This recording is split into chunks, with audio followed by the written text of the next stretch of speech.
So when I look for the commonalities, whether it's in others' flaws or whether it's in their assets or whether it's in what they enjoy doing, like if I look for where we're the same, Yeah. I feel like that helps me move towards my will aligning with that of my higher powers. Like that's love. When I move towards love, and how do I do that? It's, connection. I've heard it through the grapevine. Welcome. It's the AA Grapevine Half-Hour Variety Hour featuring the collected voices of Alcoholics Anonymous. I'm Sam, an alcoholic in Palm Springs, California. And I'm Alice, an alcoholic in beautiful Oakland, California. Alice! Hey, Sam Bam. Good to see you. Long time no see. I know. We need to fix that. I know. My sponsor shares a lot of wisdom with me, but there are two phrases he shares frequently that his sponsor gave him that, while simple, are really helpful. I suppose their simplicity makes them easy to recall, and that's pretty important for my little neurospicy brain. The first one is... What are they? The first one is suit up, show up, do the right thing. I love that. I love that too, because it really is easy recall. Mm-hmm. And if I just do that, if I just suit up, prepare, show up, be present, and do the right thing based on the information that I have in this moment, what should I do? Right. And it may not work out every time. It's not going to work out every time. But if I go into my actions, my interactions especially, with those things in mind, I'm generally going to be okay. Obviously, I'm doing this with a, for lack of a better word for me, prayerful mindset of guidance in this. But the suit up, show up, do the right thing. Yeah. The second one is one that is difficult, I think, for a lot of us. Claim your progress. Oh, that one is harder. Yeah. When I have situations that are very similar to a past situation that did not go well, and I look back on this situation, the current one, and I see that I've handled it differently, then I can see progress.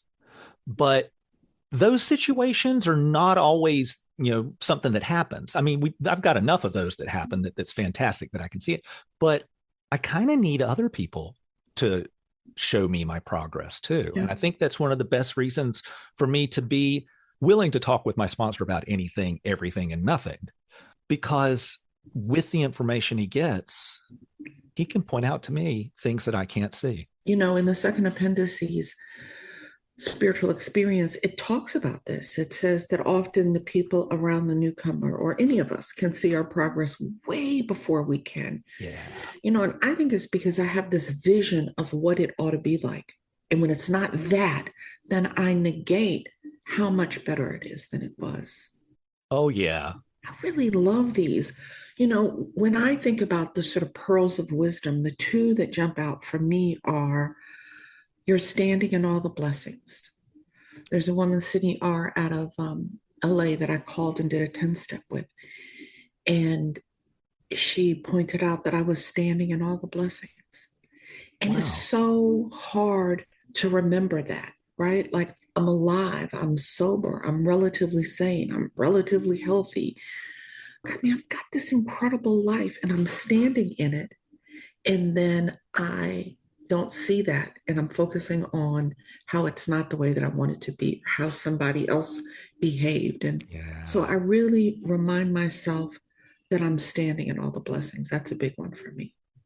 Alice, who's our guest today? Today's guest is Danica in Alamo, California. And afterwards, we'll get to answer some questions sent in to us by you, the Ask It Basket people. We love that you send us Ask It Basket questions. Keep them coming. But first, the news. The Grapevine and Lavinia apps on both iOS and Android are now available in most parts of the world, including Mexico, Central America, South America, Asia, Australia, and Africa. The apps will launch in the European Union in early 2026. Your subscriptions to Grapevine and Lavinia through the apps helps keep the Grapevine podcast growing and reaching more AA members around the globe. Sam, last month, we had 1,385 downloads from overseas. That's amazing. Yeah. There are 14 countries other than the US and Canada. So a shout out to all of those listeners and a very special thanks to everyone who actually subscribes.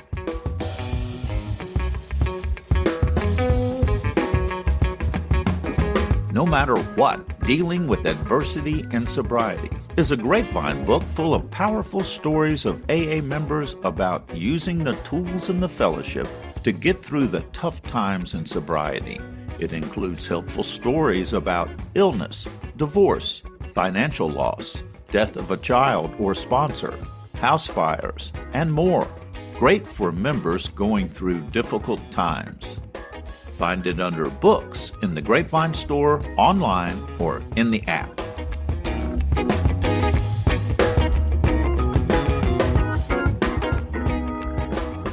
Hi, my name is Danica, and I'm an alcoholic. My sobriety date is September 6th, 2020. I have a home group. It is the Love and Service group of Alcoholics Anonymous. We're a hybrid group, but we meet out of Pleasant Hill in person. Sunday night speaker meeting at 6 p.m., Thursday night, 7 p.m., both hybrid. Hi, Danica. Thank you so much for joining us. I'm kind of figuring I'm just going to kind of sit back and watch you two talk because you know each other. Danica is a member of my home group. And when I moved here, Danica's warmth and welcoming spirit made it possible for me to land in a home group I love. Danica, thank you so much for catching Alice. She's hard to catch. She is. Well, when she came, we had an idea of who she was. So she was like a little tiny baby bit of an AA celebrity. We tried our best to treat her like another alcoholic and getting to know her. She is one. Just another bozo on the bus, man. I love your big red round nose, Alice. Yes, absolutely. I'm going to honk it for you too, Sam. So, Danica, the thing that we always like to start with is, how did you get here? Because nobody gets here on a good day. What was happening in your life that you were like, AA might be an option? Ooh, well, I have a lot of self-will. I had a slow and gradual trip here to Alcoholics Anonymous. I knew I had a problem drinking for a long time. And it started to become a problem when I started missing work, losing friends. I got some bad habits that I never thought that I would pick up. And when the pandemic hit, that feeling that I had of like, I'm alone in this, that shame and guilt and remorse for needing that drink daily, I had a brief reprieve because everybody else started drinking kind of like I did. March of 2020, the world shut down and it gave me a little boost. And I think that I hit my bottom a little faster because I was able to drink exactly how I wanted to. I could start drinking at 4 p.m. I didn't have to wake up for anything in the morning. I was off of work. I had a friend who was sober in Alcoholics Anonymous. She was like my drinking buddy. She got sober. She started to get better. And I remember she said something to me, alcohol's still working for you. And that sounded like so foreboding. I'm like, what does that mean? Yeah. What does that mean? And I got to experience exactly what she meant when alcohol stopped working for me. And that relief it gave me, that sense of ease and comfort was gone, no matter how much I drank. And I had my last drink. I clung on to self-will for another month or so. Really, I just took a long depression nap. I didn't know how to live with or without alcohol. We have all done the Yes, I know depression nap. exactly what you're talking about. Yeah. When I was ready to emerge and re-enter the world, I had enough experience with stopping drinking on my own that I knew I couldn't stay stopped on my own. I had many periods of, abstinence, each getting shorter and shorter and shorter. At the end, I really couldn't stop at all. But that was when I came to Alcoholics Anonymous. Actually, there was a little period in between when I was like, well, alcohol is the problem. I'm not doing that. But I can use these prescription drugs, they're not prescribed, and these other substances. Yeah. And really on September 5th, I used a terrible combination of those things and had 12 hours of really psychosis. And so I didn't want to touch that, right? It was a terrible experience, and God did for me what I could not do for myself. And all of the things that I had used to change how I felt were off the table. Yeah. And that was when I was like, I need help. Yeah. I can't do life. Like I can't raw dog on my own. What you just hit me with, though, was you tried those substances and had a bad experience, Hmm. and it was like, okay, no more, not doing that anymore. Yeah. Yet alcohol. How many bad experiences did you have with alcohol that led up to finally? I mean, that was my experience. Like Yeah. every time I tried one of those outside things, I tried a couple of them and I'm like, yeah, no, I don't want that again. And I never No, touched it again. but not with alcohol. It could be 5 hours ago. And Yeah. like I am forgetting the consequences of my drinking 5 hours ago. I mean, it wasn't even that bad, was it? That little voice says that. That's right. So you came into AA through online meetings. Yeah. Had you ever been around AA in person? I had. And that was actually when my friend said that thing. Oh, alcohol's still working for you. So I had gone to, a handful of meetings like over a number of years. Like Yeah. that was how long I was aware that I had a problem drinking. And the first meeting, I was like, wow, this is amazing. All of these people are showing up for themselves.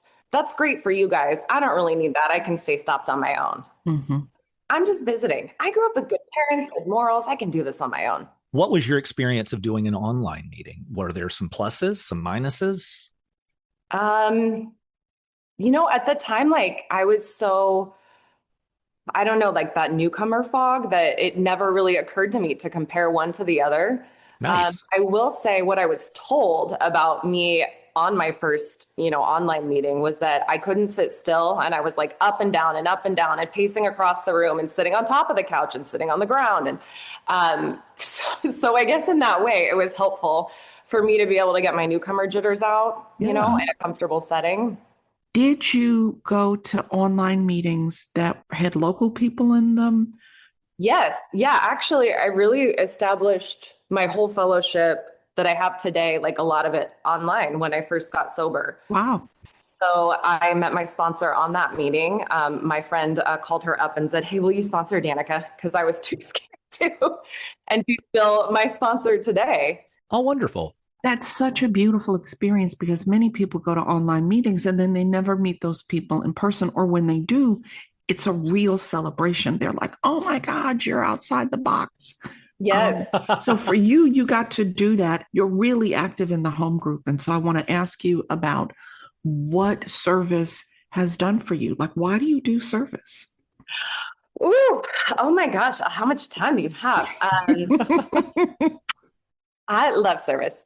Well, as you might infer from having to have my friend call my sponsor to ask her to sponsor me, having social interactions was like terrifying for me. I did not know who I was without alcohol. I did not know about you guys and what you thought about me. It sounded like when you talked, you could get right into my brain and see right through me. And that was terrifying. So getting a commitment forced me to interact with other alcoholics. And, they knew what I was going through and they knew how to talk to me and make me feel comfortable. And like I was starting to establish relationships. The first commitment that I had at Love and Service was doing a screen share to share the readings that we do at the beginning and end of the meeting. Mm-hmm. And I had to be on the Zoom meeting 5 minutes early and prepared. Mm-hmm. I was never early and I was never prepared prior to AA. Oh, prior. It Okay. changes us. Yes, It does, prior. And doesn't I it? mean, that's my default. Let's be honest. That's my default. So I have to keep practicing that to be able to, be prepared and be on time. But it gave me that practice. And I saw from example, everybody else around me was taking their role in Alcoholics Anonymous like a job. They were showing up, they were reliable, they really took care of this thing. And I wanted to fit in, so I wanted to take care of this thing. So it helped me practice skills that translated to a much easier time in my outside life. Like being on time and being prepared generally makes outside life easier. Danica, what was your experience working the steps? Well, I had a spiritual awakening or a real spiritual experience with that fifth step. The first step, got it, right? I've tried a million times. The God thing was like, okay, I conceive there's a higher power. You can conceive that. Great. Let's keep going. And it was that fifth step that I saw that all of my resentments were my own making. Yeah. I was not the victim. Yeah. And that was a hard pill to swallow because I always thought that I was so like righteous. I thought I was fair and I was non-judgmental. And I did not think that I had any self-pity in me. And I remember when my sponsor said, I hear a little self-pity there, like, I just like, oh, what? Cringe. It was like a stab to the heart, but she was so right. You know, she was so right. And she said all of these things in a loving way and relating to me, relating to my experience. I love that she said these in a loving way, because that's a really important thing to understand. I mean, I'm bearing my soul to someone. And in AA, my experience has been I'm not getting browbeaten because of what I'm sharing. Right. Yeah. It's a safe space, really. Yes, it's a safe space. Yeah. So when I went through, you know, all of those parts of my 4-step, there wasn't really a place to share this thing that I hadn't shared with my sponsor. So I went back, I did the prayer, I did the reflection, and I had this like gnawing feeling, this like awful anxiety feeling inside of me when I did that. And I had heard from all these people, like, you're going to feel free after that 5th step. And I prayed. And I prayed for real, like, God, show me what I'm missing. And I really meant it because I couldn't find it within myself. And what appeared to me was that when I came in and I told my sponsor, like, my last drink, that last drink was like the last day of July. I don't even know how many days. So my sobriety date, I said, was August 1st. And what I hadn't shared with her was my experimentation with other substances. Yeah, that's right. Between then. Yeah. And so that was what was gnawing at me. I hadn't shared that. And I knew, you know, I don't think that that's something that we do in AA, these, you know, outside substances, and it doesn't feel sober to me, but I'm not sure. And so I called her up and I told her and I asked her what to do. And she's like, well, that's between you and your higher power. And I'm like, oh, I just met him. I'm like, I don't know about his higher power. So she said, you know, if nothing's coming to you, call 3 people that you look up to and respect in AA and see what they have to say. And that was so intimidating and terrifying to me that I just like, I kind of knew in that moment what to do, which was I'm going to change my sobriety date. Right. When I don't want to tell anybody, Yeah. that's the sign. Yeah. That I know that I'm doing something that I'm not supposed to do. Yeah. And this is such an important thing. And I think it can be a little dicey, this using outside substances, right? Like people come in there like, I'm not drinking, but I'm smoking weed, but I'm sober. And the program of Alcoholics Anonymous is a program of complete abstinence. And that can, and I'm not arguing with anybody. I love that your sponsor said, that's between you and God. Call some people, because I'm not here to tell you how to work your program. And, you know, in that moment that I felt that anxiety and I didn't feel that relief from my 5th step, like that would have been a moment that I would have turned to something to change how I can relieve that anxiety, right? Yes. And I didn't have that, so I turned to God. It's not the forget it's. That's not what I really say, but that's what I'm going to say right now. The forget it's that I'm worried about, that I'm going to say, forget it and go out and drink. No, it's the lie I told. Yeah. That is now a year old. Yeah. And lots of life has built on top of it. That's going to make me do something because I can't stand how it feels anymore. What I know for me is that if I do anything that's on the buffet, the whole buffet is open, and alcohol is on that buffet too. Absolutely. And I just don't do anything on the buffet now. Yeah, absolutely. I love that, Danica, that you said that I turned to God, right? Because that was a new practice for me when I got here. Like when I got anxious or uncomfortable or angry or, you know, afraid, I would turn to something else. Like, let's drink, let's do a party favor. Let's, you know, like even sober, I have to be like, no, I'm not buying anything. No, I'm not eating anything. No, I'm not. I mean, no substance, no process.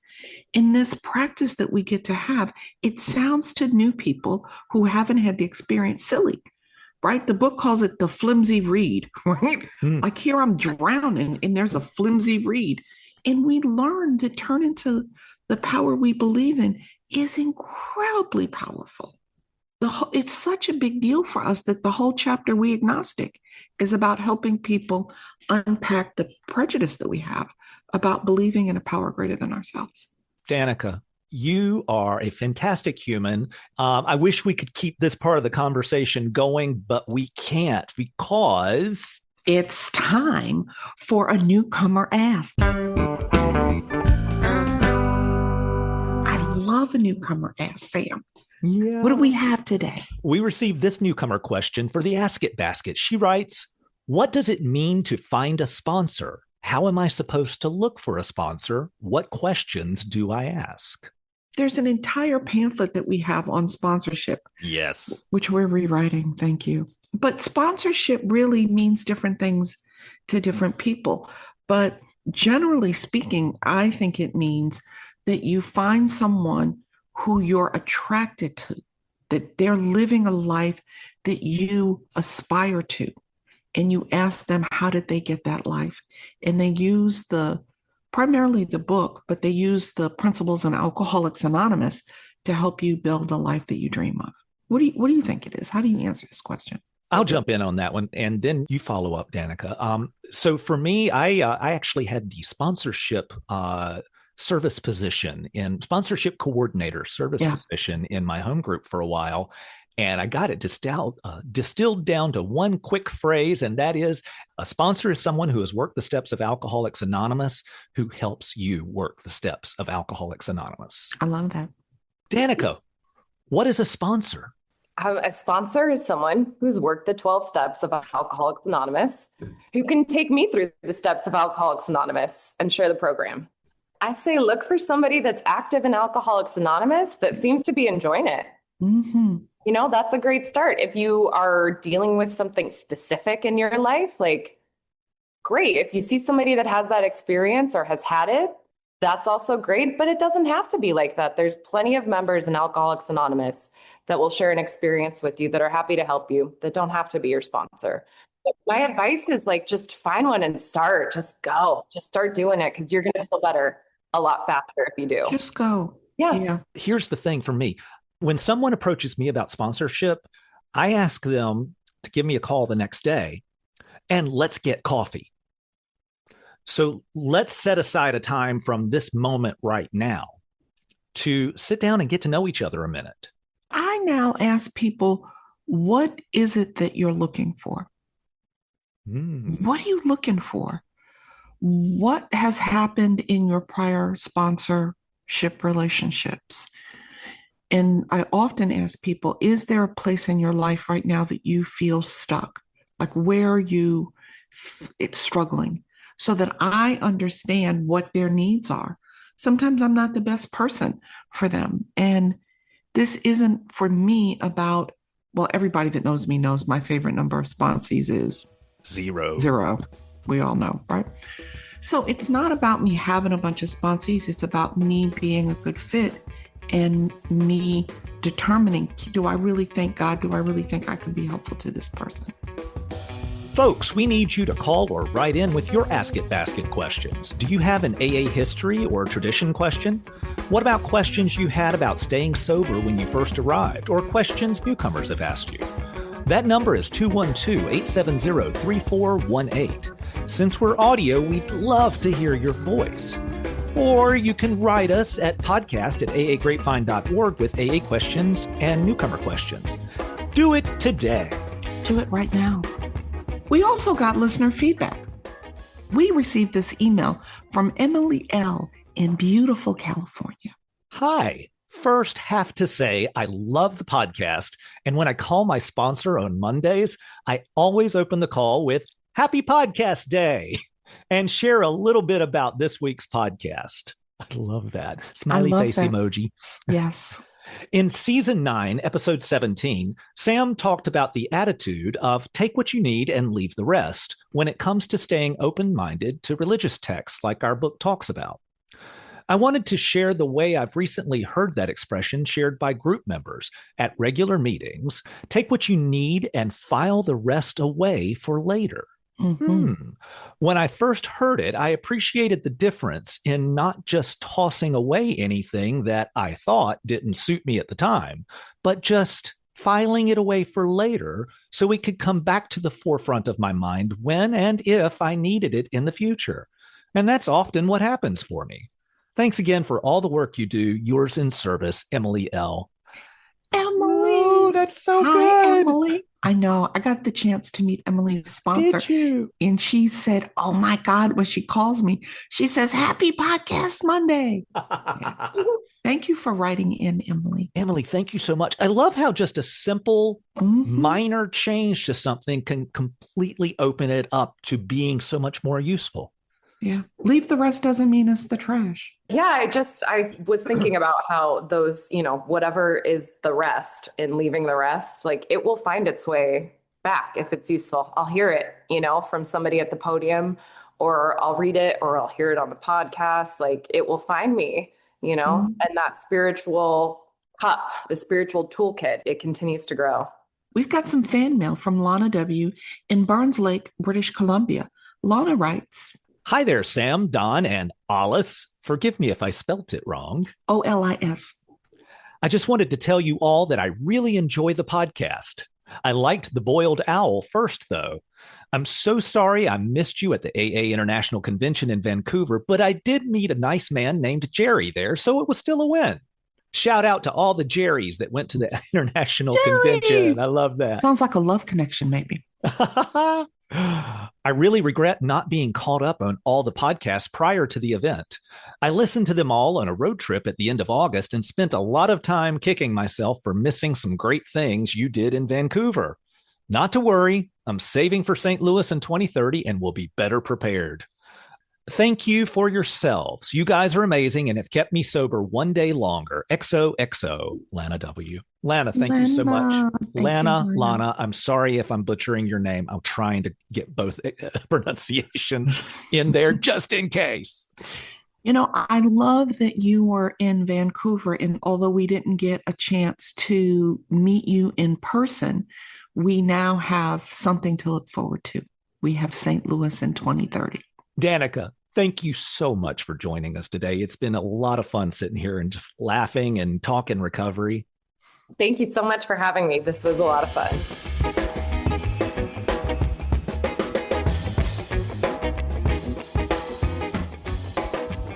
My name is Jim P. I'm from Madison, Wisconsin. I subscribe to the Grapevine because I frequently use the archives to assist me when I'm going to lead a meeting on a particular subject and I just need a little prompt of some sort. Thanks to everyone who subscribes to the Grapevine magazine in print or in the AA Grapevine app. Your support makes this podcast possible. Only $2.99 a month.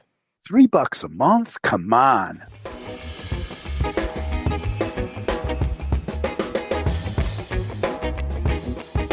I'm at the very wit's end. Cuckoo. And now we present specialized carols for the alcoholic suffering from the following conditions. Delirium tremens. Do I hear what I hear? Blackout. I don't know if I'll be home for Christmas. Self-centeredness. Hark the herald angels sing about me. Another blackout. Walking in a winter wonderland, miles from my home in my slippers and my robe. Newcomer's lament. Have yourself a merry little Christmas while I sit here and hyperventilate.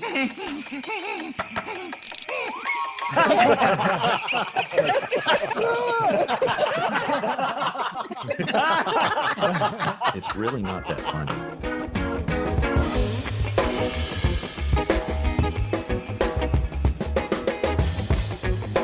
Thanks for joining us. The AA Grapevine Half Hour Variety Hour is posted every Monday and is produced by AA Grapevine, Inc. We don't speak for AA as a whole. We share the experience, strength, and hope of members to help others recover from alcoholism. All things Grapevine are available at aagrapevine.org, including our app and how to get in touch with us. Find us on Instagram and YouTube. If you want to know more about AA, visit aa.org or search online for Alcoholics Anonymous and your city.